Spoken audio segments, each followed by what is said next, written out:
السلام عليكم ورحمة الله وبركاته.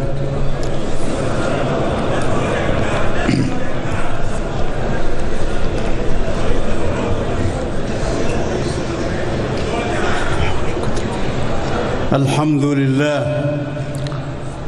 لله الملك القدوس السلام، فرض على المسلمين حج بيته الحرام وجعله ركنا من أركان دين الإسلام، وأشهد أن لا إله إلا الله الملك العلام، وأشهد أن نبينا وسيدنا محمدًا عبده ورسوله خير الأنام، عليه وعلى آله وصحبه وأتباعه أفضل الصلاة وأتم السلام.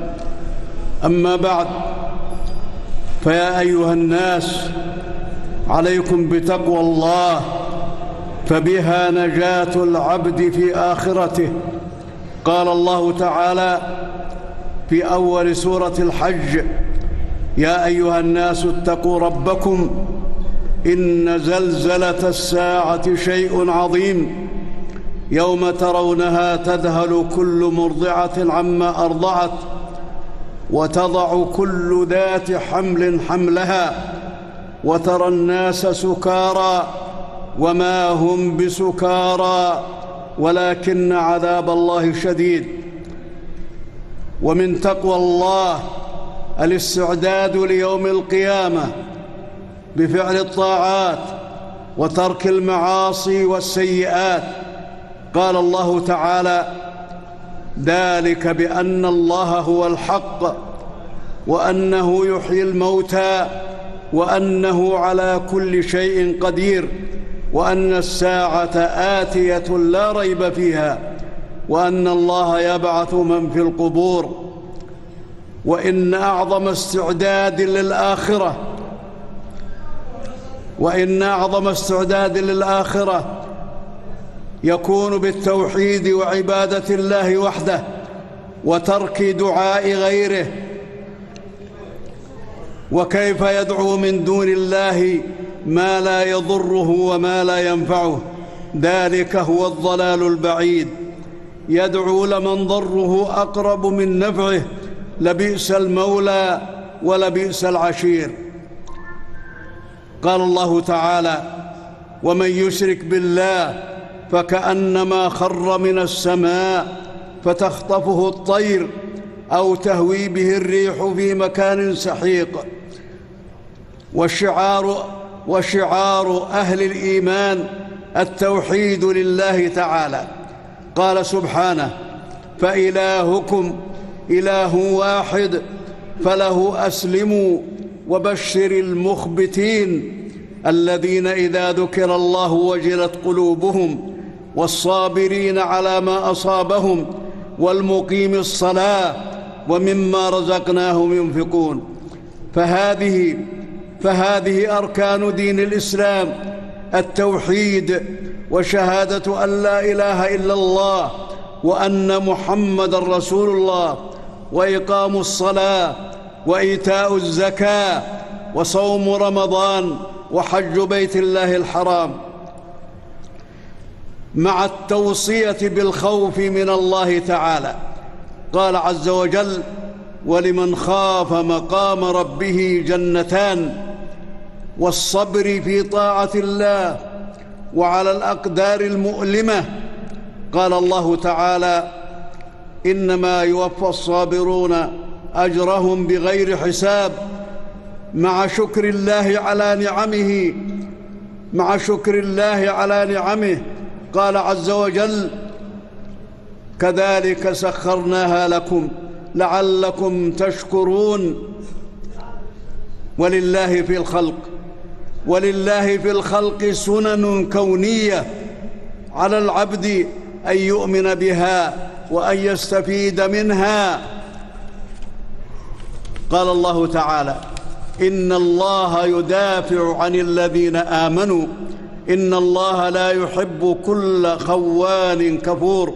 وقال سبحانه: ولينصرن الله من ينصره إن الله لقوي عزيز. ومن ذلك قوله تعالى: فكأي من قرية أهلكناها وهي ظالمة فهي خاوية على عروشها وبئر معطلة وقصر مشيد. وكأي من قرية أمليت لها وهي ظالمة ثم أخذتها وإلي المصير. ولقد أمر الله جل وعلا خليله إبراهيم صلى الله عليه وسلم، أمره بالنداء للحج.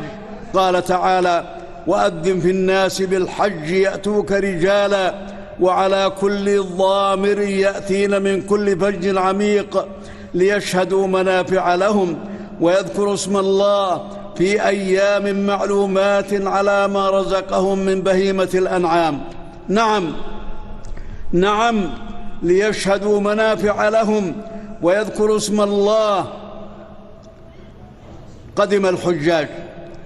قدم الحجاج من كل فج عميق لأداء النسك إرضاء لله تعالى وطلبا لثوابه، يعظمون البيت العتيق والمشاعر المقدسة. قال الله تعالى: والمسجد الحرام الذي جعلناه للناس سواء العاكف فيه والبادئ ومن يرد فيه بإلحاد بظلم نذقه من عذاب أليم. يفيدون لهذه المواطن إجابة لدعوة التوحيد بإفراد الله بالعبادة وترك الشرك بالله. قال الله تعالى: وإذ بوأنا لإبراهيم مكان البيت ألا تشرك بي شيئا وطهر بيتي للطائفين والقائمين والركع السجود. فيطهر البيت من كل ما لا يتناسب مع مكانته، فلا فسوق ولا جدال في الحج ولا شعارات سياسية ولا نداءات حزبية، بل خضوع لله واتباع لنبيه صلى الله عليه وسلم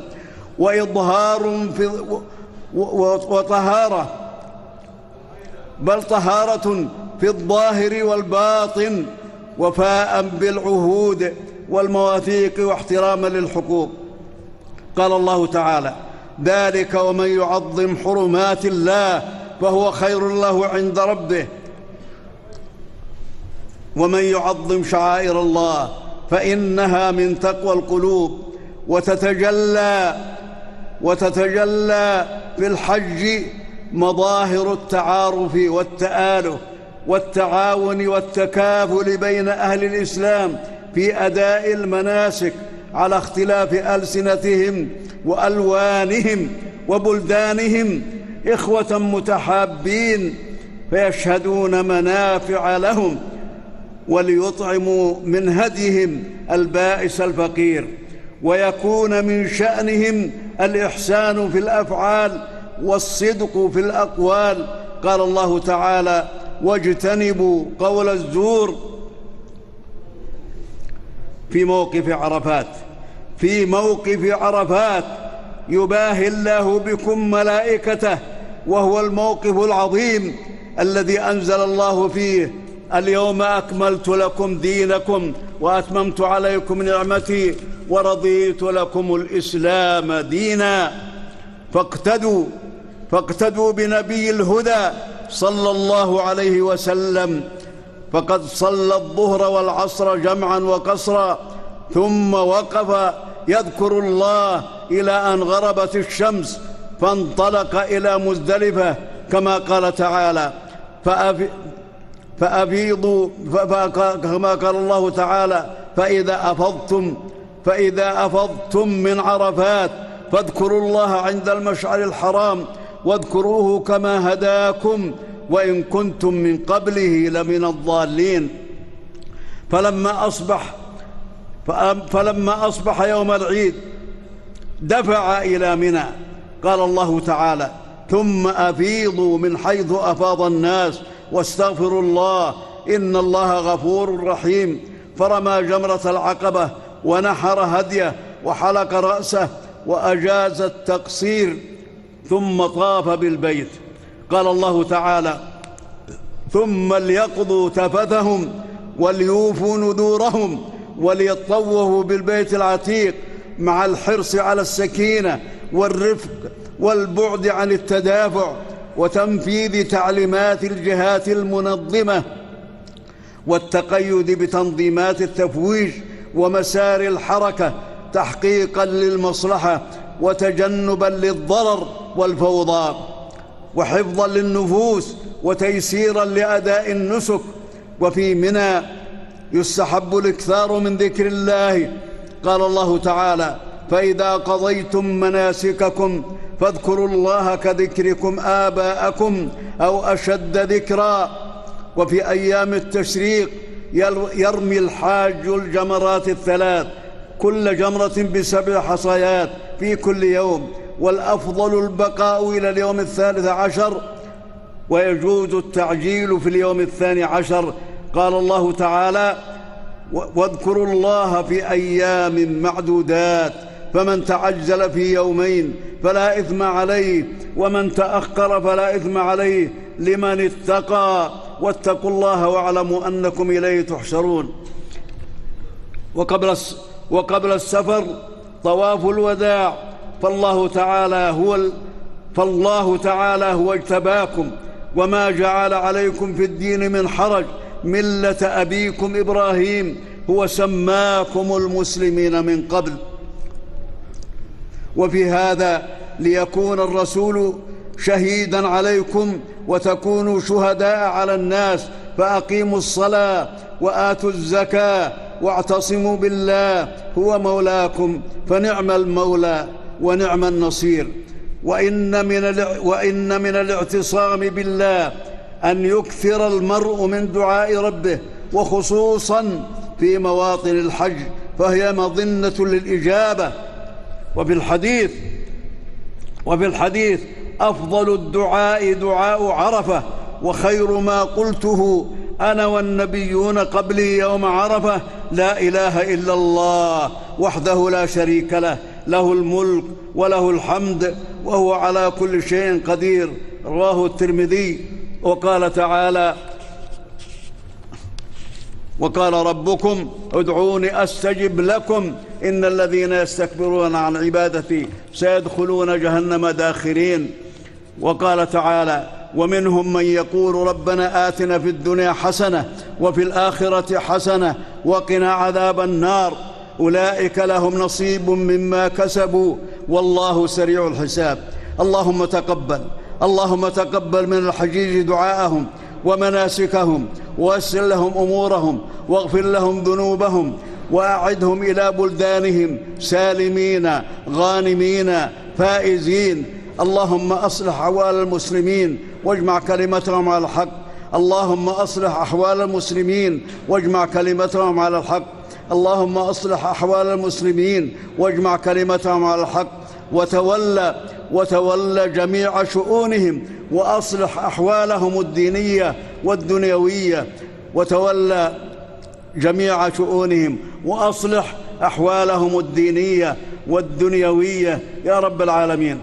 اللهم وفق خادم الحرمين الشريفين الملك سلمان بن عبد العزيز، وولي عهده الأمير محمد بن عبد العزيز، وولي عهده الأمير محمد بن سلمان، واجزهما خير الجزاء دنيا وآخرة، فقد أحسنوا لعبادك ويسروا للحجاج أداء المناسك، وبذلوا بسخاء في خدمة الحرمين الشريفين وقاصديهما.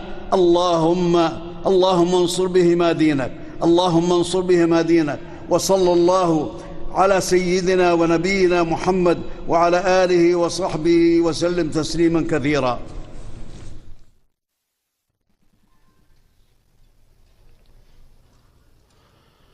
الله أكبر الله أكبر الله أكبر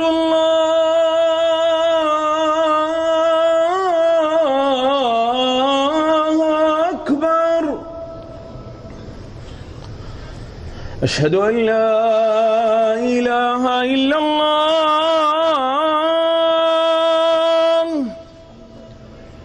أشهد أن لا إله إلا الله.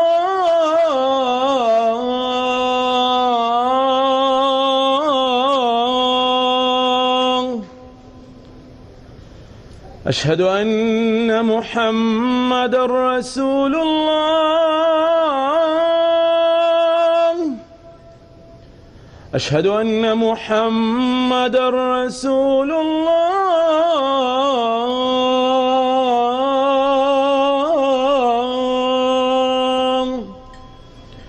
حي على الصلاة.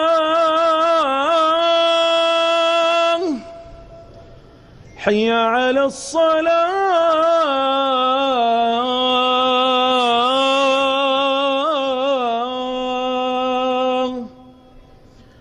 حي على الفلاح.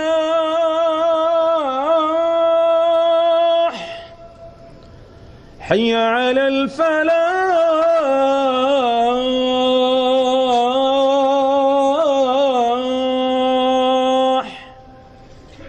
الله أكبر الله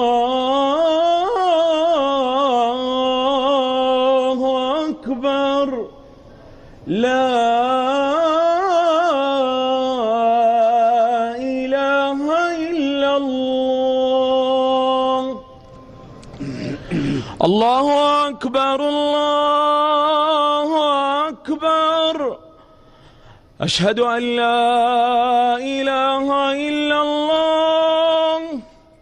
أشهد أن محمدًا رسول الله.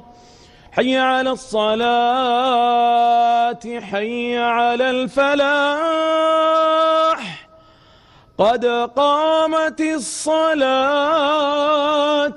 قد قامت الصلاة. الله أكبر الله أكبر. لا إله إلا الله. استووا استووا اعتدلوا استووا. الله أكبر الله أكبر.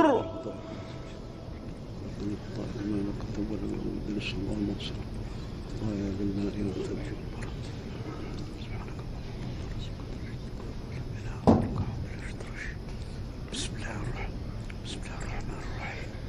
الحمد لله رب العالمين الرحمن الرحيم.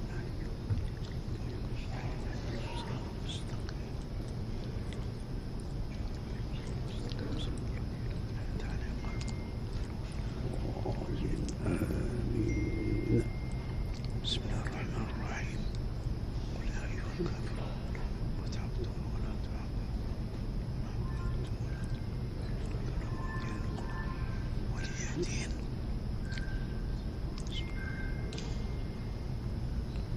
الله أكبر الله أكبر.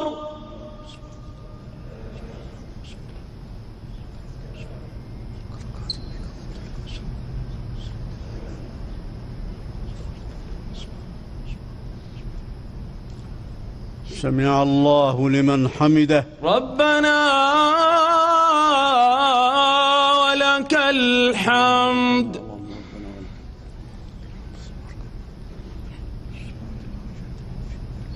الله أكبر الله أكبر.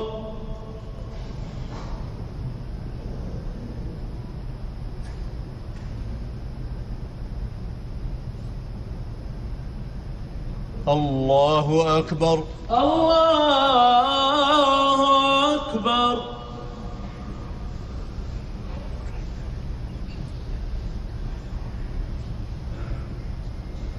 الله أكبر الله أكبر.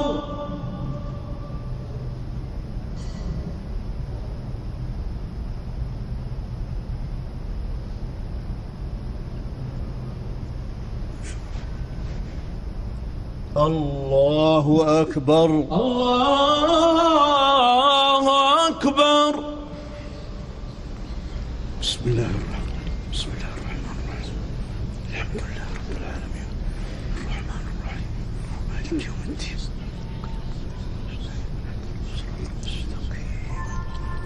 صراط الذين أنعمت عليهم آمين. بسم الله الرحمن الرحيم. قل الله بسم الله الرحمن الرحيم.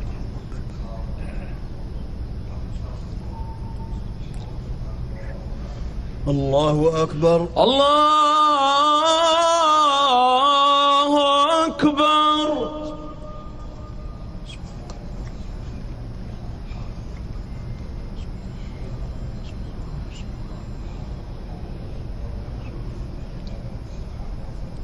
سمع الله لمن حمده. ربنا لك الحمد. ولك الحمد كثيرا ولك الحمد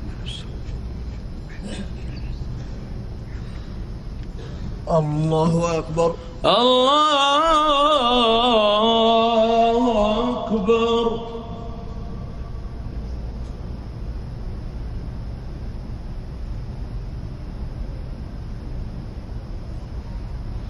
الله أكبر.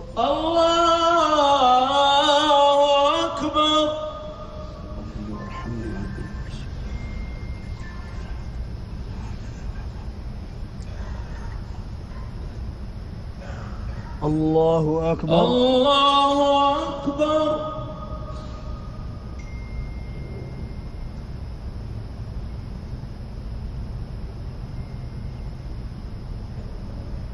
الله أكبر. الله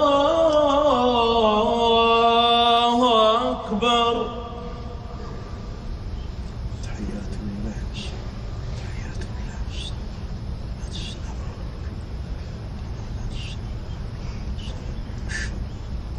أشهد أن لا إله أشهد أن لا إله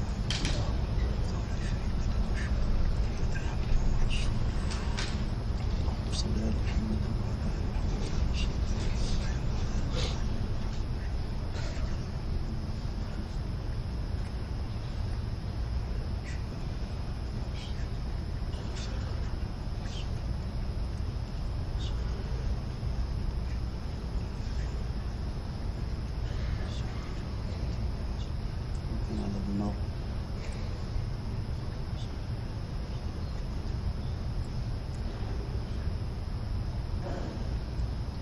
السلام عليكم ورحمة الله.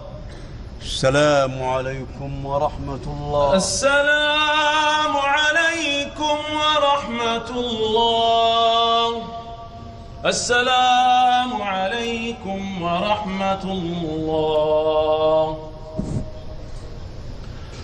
الله أكبر. الله أكبر. أشهد أن لا إله إلا الله. أشهد أن محمدًا رسول الله. حي على الصلاة حي على الفلاح قد قامت الصلاة قد قامت الصلاة. الله أكبر. الله أكبر. لا إله إلا الله. الله أكبر. الله أكبر.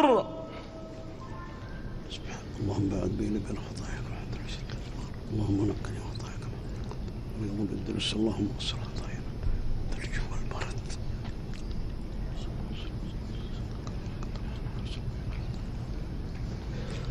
سبحانك اللهم بسم الله الرحمن الرحيم الحمد لله رب العالمين مالك يوم الدين إياك نعبد ونستعين اهدنا الصراط المستقيم صراط الذين أنعمت عليهم غير المغضوب عليهم ولا الضالين.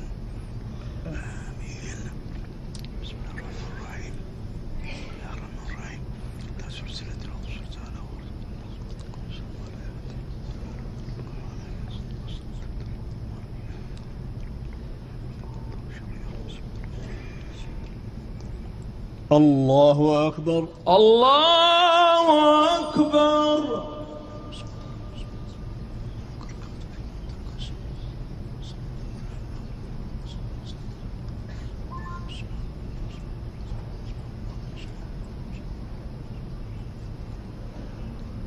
سمع الله لمن حمده. ربنا ولك الحمد.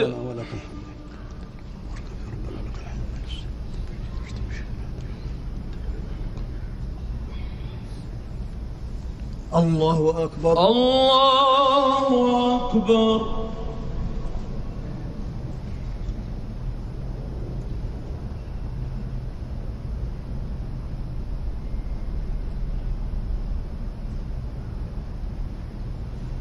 الله أكبر.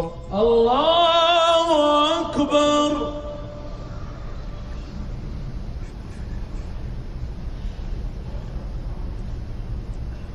الله أكبر. الله أكبر.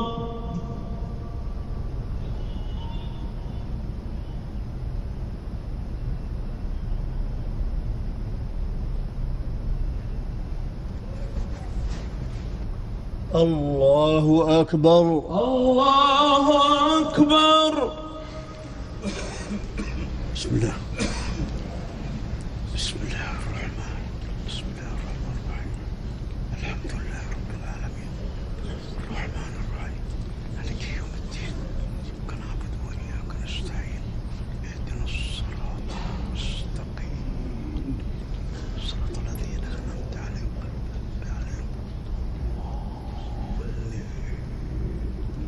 آمين. بسم الله الرحمن الرحيم. بسم الله الرحمن الرحيم.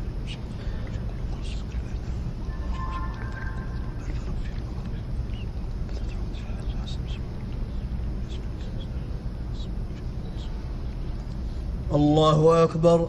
الله أكبر.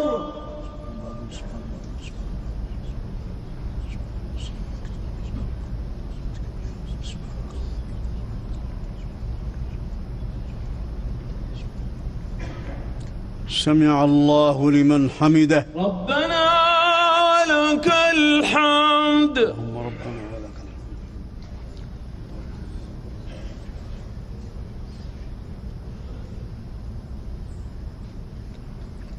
الله أكبر. الله أكبر.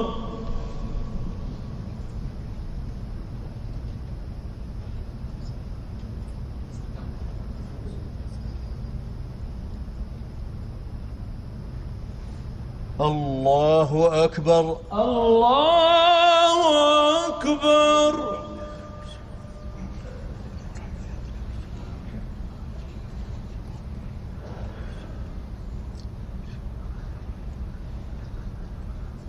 الله أكبر. الله أكبر.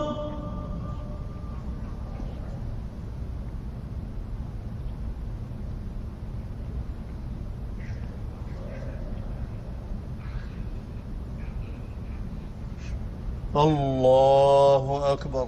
الله أكبر. تحيات تحيات لله والصلاة السلام علينا. أشهد أن لا إله إلا الله لا شريك له وأشهد أن محمدا عبده ورسوله. اللهم صل على محمد وعلى آله صليت على إبراهيم وعلى آل إبراهيم. اللهم بارك على محمد كما باركت على إبراهيم وعلى آل إبراهيم. اللهم إني عبدك من ألف جهل أمن أدب القوم سعدت بشر. ربنا آتنا من الدنيا حسنة وفي الآخرة حسنة وقنا عذاب النار.